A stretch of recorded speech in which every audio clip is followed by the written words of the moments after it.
Hello everyone, welcome back to my YouTube channel.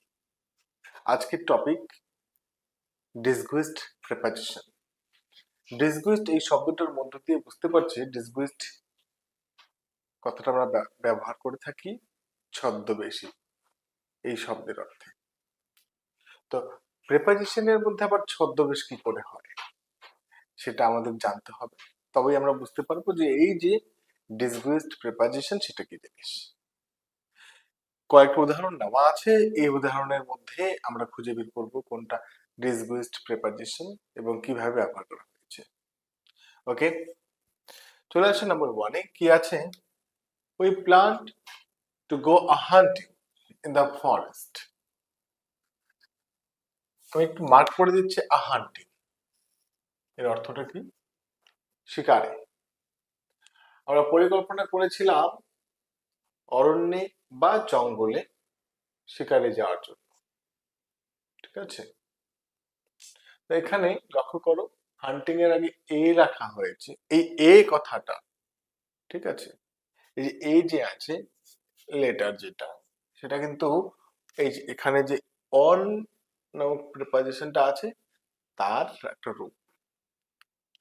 তা আমরা যদি এমনটা করতাম, মানে এ হান্টিং এর পরিবর্তে অন হান্টিং করতাম, একই মানে থাকতো, সেখানে কোনরূপ কোনো গন্ডগোল থাকতো না। তাহলে we plan to go on hunting in the forest অর্থের কোনরূপ কোনো ত্রুটি নেই, একই রকম। কিন্তু আমরা কি ব্যবহার করছি? বেশিরভাগ ক্ষেত্রে হান্টিং ব্যবহার করি।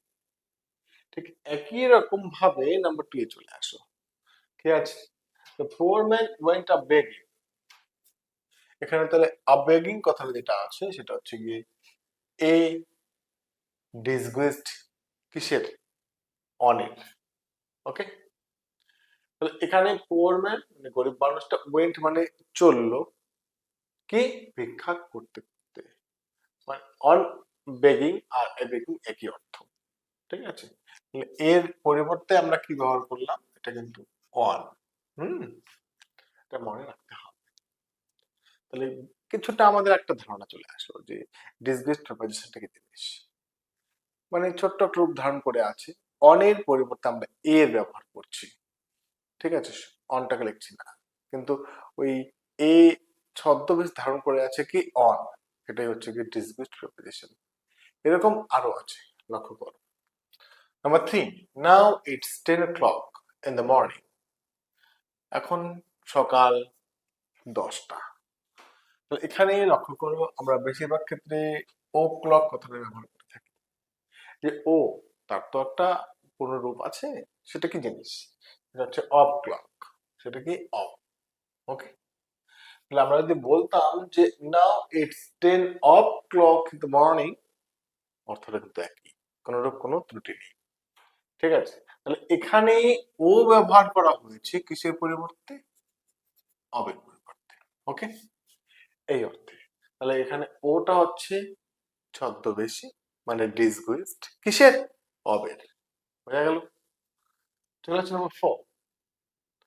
এবার মানে এখানে কিন্তু আমরা লক্ষ্য করলাম যে কি করলাম, যে প্রিপোজিশন সম্পূর্ণ ব্যবহার করা হলো না, তার একটা ছদ্মবেশ ব্যবহার করা হলো, মানে একটা রূপ ব্যবহার করা হলো, একটা সংক্ষিপ্ত। এটা হচ্ছে ডিসগুইসড প্রিপোজিশন। কিন্তু কখনো কখনো আমরা লক্ষ্য করব যে প্রিপোজিশনটাই নেই সেই সেন্টেন্সের মধ্যে, কিন্তু একটা প্রিপোজিশন সেখানে থাকা দরকার ছিল, সেটা ঠিক আছে, সেটাও কিন্তু ডিসগুইসড প্রিপোজিশন। চলে আসো নাম্বার 4 এ, বুঝতে পারবে। বলছে উই ওয়েন্ট দেয়ার ইয়েস্টারডে। আমরা গতকালকে সেখানে গিয়েছিলাম, ঠিক আছে? কিন্তু লক্ষ্য করো, ইয়েস্টারডে আমরা সরাসরি বলি, তার আগে যদি আমরা অন ব্যবহার করি ত্রুটি নেই, কোনো ভুল নেই, কিন্তু কোনো অ্যাকশন ব্যবহার করছি না। মানে আমরা বেশিরভাগ ক্ষেত্রে যেরকম ধরো টুডে, টুমরো, স্টার্ট, এই যে সময় সম্পর্কিত শব্দগুলো, এগুলো কিন্তু আমরা এমনিতেই ব্যবহার করি, তার আগে অন বসানোর প্রয়োজন নেই, যদি বসাই তবেও ত্রুটি নেই, ঠিক আছে? তাই মানে এখানে কিন্তু অন নেই, যদি অন ব্যবহার করি তবুও ঠিক আছে। চলে আসো নাম্বার 5, রাইস সেলস 55 রুপিস আ কেজি। ঠিক আছে, দেখো এখানে যদি আমরা একটা ফর লিখি তবে বাক্যের অর্থটা সম্পূর্ণ হচ্ছে, কিন্তু যদি নাও লিখি তবুও হচ্ছে, একই অর্থ প্রকাশ করছে। লুকিয়ে আছে, ছদ্মবেশ ধারণ করে আছে, ঠিক আছে, এটা কিন্তু ডিসগুইসড প্রেপোজিশন। তাহলে কি বলেছে, রাইস সেলস 55 রুপিস আ কেজি, চাল বিক্রি হচ্ছে কত করে, 55 টাকা করে 1 কেজি, মানে 1 কেজি চালের দাম 55 টাকা করে বিক্রি হয়। আর এখন তো ফর বলি তবুও ঠিক, না বললে তবুও ঠিক, লুকিয়ে আছে। কোয়েশ্চন নাম্বার 6 কি আছে, he comes here once a day, once a day, twice a day, আমরা কিন্তু এগুলো তো স্পোকেনে রিটেনে ব্যবহার করে থাকি। কিন্তু লক্ষ্য করো, যদি আমরা সঠিকটা ব্যবহার করি, যেটা পূর্ণ বাক্য, সেটা কিন্তু ইন আ ডে, আমরা কিন্তু ইনটা বলি না। তার মানে ইনটা এখানে আছে ঠিকই, আমাদের মাথায় কাজ করছে, ঠিক আছে, কিন্তু সেখানে আমরা পরিষ্কার বলিও না, লেখিও না। ইন মানে, ঠিক আছে, দিনের মধ্যে, কি সে এই দিনে একবার হলেও আসে, he comes once in a day, okay. এটা কিন্তু এরকম ভাবে, এরকম আরো অনেকগুলো ডিসগুইস প্রেপোজিশন আছে, এইভাবে ব্যবহার করতে হয়, ঠিক আছে। আমরা এইভাবে আবার এক্সাম্পলস গুলো দেখবো পরে, আজকে এতটুকুই, থ্যাংক ইউ।